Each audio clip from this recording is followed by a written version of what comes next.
엄청나게 기깔하게 잘한다 그러면 아무것도 안 보고 그냥 채용을 하고요. 대신에 AI 쪽 정말 빠삭한 친구 리서처로 채용한다. 빠삭한다라는 기준은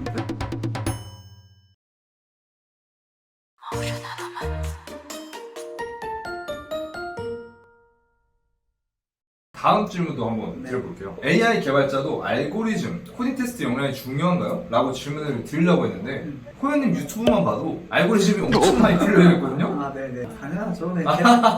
AI 개발자도 개발자 들었잖아요. 저희 팀 같은 경우에는 보는 게 컴퓨터 사이언스에 대한 기본기를 다 체크를 해요. 네. 코딩 테스트도 보고. 근데 이제 지원자의 성향에 따라 다른데 엔지니어링 엄청나게 기깔하게 잘한다 그러면 아무것도 안 보고 그냥 채용을 하고요. 적당히 하더라도 사실 이제 AI 엔지니어라고 하면은 머신러닝에 대한 전반적인 기초가 튼튼하면서 엔지니어링도 좀 잘하는 분을 프로파일로 좀 삼고 있고 네, 그렇게 하면서 기본적 코딩 테스트는 다 보고 있어요. 그러면은 엔지니어링만 잘하고 AI 쪽 지식이 좀 많이 얕으면은 AI 엔지니어로서 커리어 전환을 시도해봐도 된다 라고 생각할 수 있을까요? 일단은 사실 이제 머신러닝 엔지니어 분들은 이제 백엔드 관점에서 주로는 파이썬으로 된 백엔드를 다루게 될 확률이 높고요. 조금 더 고도화된 방향이라고 하면은 이제 구글 같은 경우에는 파이썬과 시언어를 같이 섞는 식으로 가능하죠. 그런 식으로 하고 저희가 이제 모델 서빙, 피처 서빙, 뭐 여러 가지 기법들 자체가 쿠버네티스를 포함해서 백엔드 엔지니어에 대한 역량의 디펜던시가 좀 더 큽니다. 그래서 네, 저는 사실 개인적으로는 엔지니어링만 잘하면 얼마든지 저희 팀에 채용할 생각이 있어요. 그럼 반대로 백엔드 역량 아예 없어요. 그 파이썬 함수까지 알아. 대신에 AI 쪽 정말 빠삭한 친구 리서처로 채용한다? 빠삭한다라는 기준은 네. 파티어 페이퍼를 엄청 썼다. 아, 그 정도구나. 엔지니어도 빠르겠네요. 네, 그렇죠. 이런 분들이 많아요. 요즘은 학원에서 AI 교육과정 4개월. 비전공자 이런 분들이 사실 좀 애매해져서 AI 교육과정 하지 말고 아예 백엔드를 하거나 아니면 뭐 안드로이드를 하거나 이런 식으로 가는 게 전략적이다. 좋아요. 네, 전략적이고 AI가 핫해 보이긴 하지만 그만큼 이제 맨 처음에 진입 장벽이 높다 보니까 공부는 할 수 있죠. 누구나. 하지만 회사가 원하는 프로파일에 맞기가 힘들어요. 그래서 현실적으로 봤을 때 본인의 엣지가 그렇게 강하지 않다고 하면 엔지니어링 투자하는 게 훨씬 투자되기 쉽습니다. 그러면 호연님은 이제 살짝 거짓말을 할 수도 있을 텐데 아, 네. 솔직하게 말씀을 해주셨네요. 뭐 거짓말 왜 해요?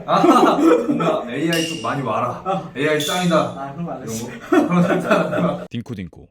그러면은 제 어떤 분께서 질문을 해주신 것 중에 데이터 사이언스 쪽에 조금 더 관심이 많은데 혼자서 공부한 게 가능한지 잘 모르겠다. 그래서 혼자 공부해서 진입할 수 있는 영역인지 오랜 시간을 갈아서 뭐 한 몇 년을 쏟아서 혼자 스스로 역량을 갖출 수 있는 영역인지 이렇게 여쭤보신 분이 있었거든요. 아 네. 호연님은 어떻게 생각하시나요? 아 저도 혼자 공부했는데 아, 그래요? 저는 그냥 빅데이터 공부하면서 너무 재밌으니까 개인적으로 공부를 많이 하면서 사실 그때만 하더라도 텐서플로우 코리아 초기였거든요. 네네. 그때 아, 맞다. 텐서플로우 코리아 네, 운영진 운영진이죠. 하고 계시죠. 운영진. 그때만 하더라도 모든 사람들이 다 뉴비였던 시절이었어요. 음. 그때 약간 초반에 공부하면서 블로깅을 많이 했었거든요. 그런 것들이 많이 사람들이 봐주셨던 것 같아요. 사실 오랜 시간 갈아 넣으면 뭐든지 뭐를 공부하든 간에 시간의 투자가 기본인 것 같아요. 영어를 하든 수학을 하든. 근데 좀 어렵긴 하더라고요. 그러니까 일반적으로 머신러닝 공부하신다고 하면은 이제 기본적인 뭐 애니스트라든지 이런 것들 위주로 공부를 하시잖아요. 근데 이제 딥러닝의 기본기에 관련된 이안구 펠러의 딥러닝이라든지 대책들을 하나씩 좀 읽어보시면은 그 정석 텍스트북들이 있잖아요. 그게 진짜 좋아요. 이안구 펠러의 딥러닝에 대한 전반적인 기본기를 잡아주고 그 다음에 PRML이라고 이제 머신러닝 관련된 것들이 있는데 사실 머신러닝이 좀 더 어려워요.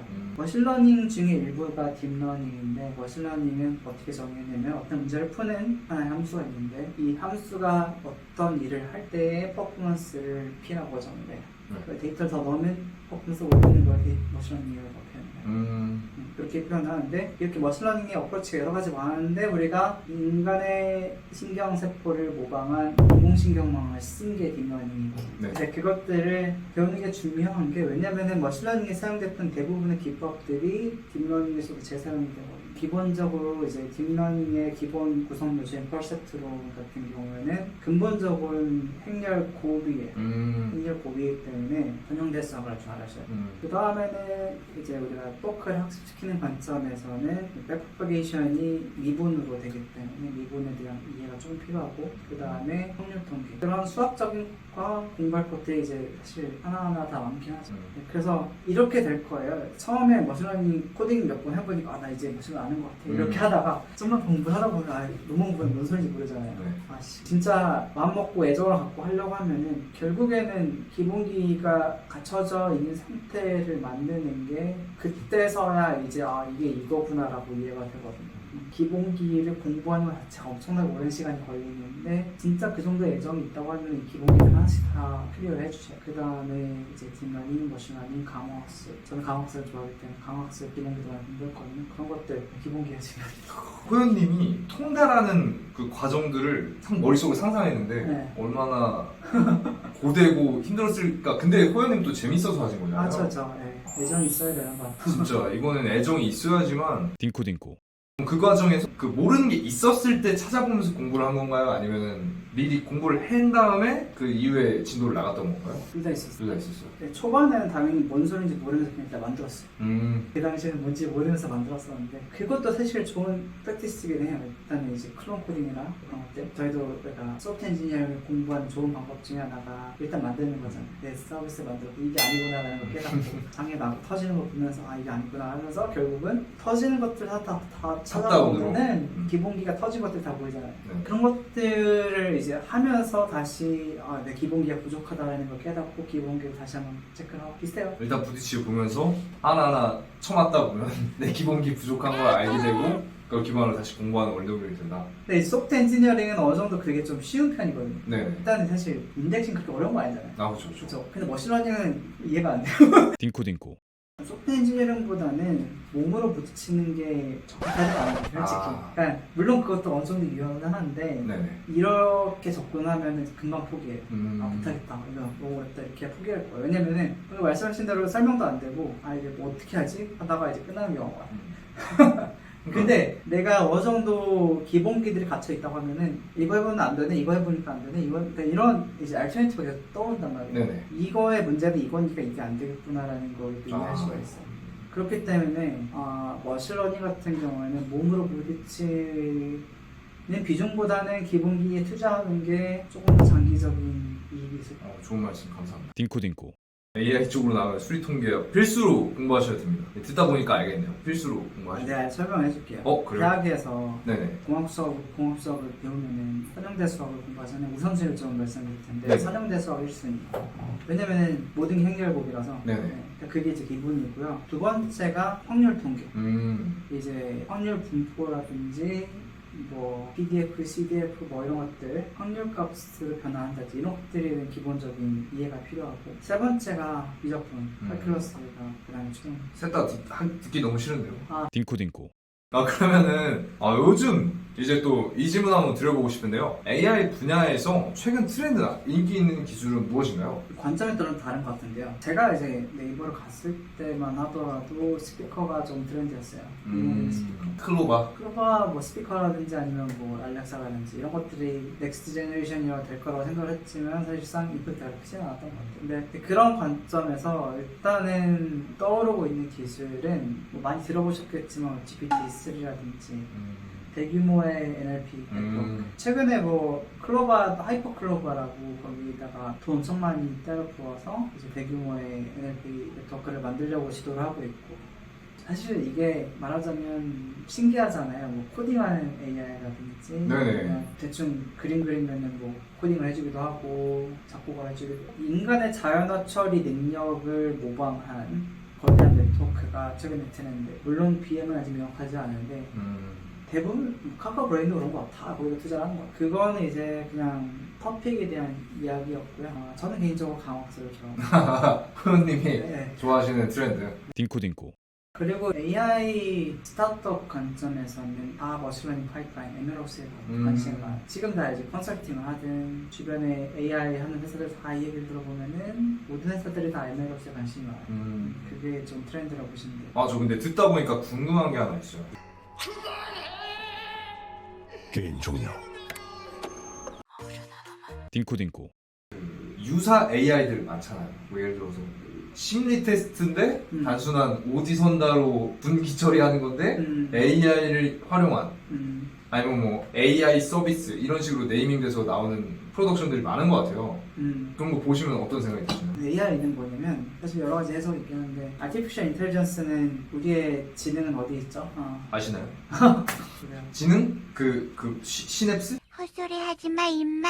우리의 두뇌 있죠. 아, 네네. 그렇죠. 우리가 두뇌를 사용해서 지적 능력을 구현을 하는 거잖아요. 발현하는 거잖아요. 네네. 우리의 지적 능력을 눈의 바깥에서 만들어내면 그게 Artificial Intelligence라고 볼 수 있죠. 네네. 우리의 지적인 활동을 머리를 안 쓰고 하면은 Artificial Intelligence를 할 수 있어요. 그런 관점에서는 계산기도 Artificial Intelligence를 할 수 있어요. 판단을 대체해주니까. 수학 연산 자체에 드는 비용을 대신해 주는 거죠. 그러네요. 그래서 심플하죠. 이것도 AI라고 볼 수가 있는. 그래서 AI라는 건 상당히 큰 범주고 네네.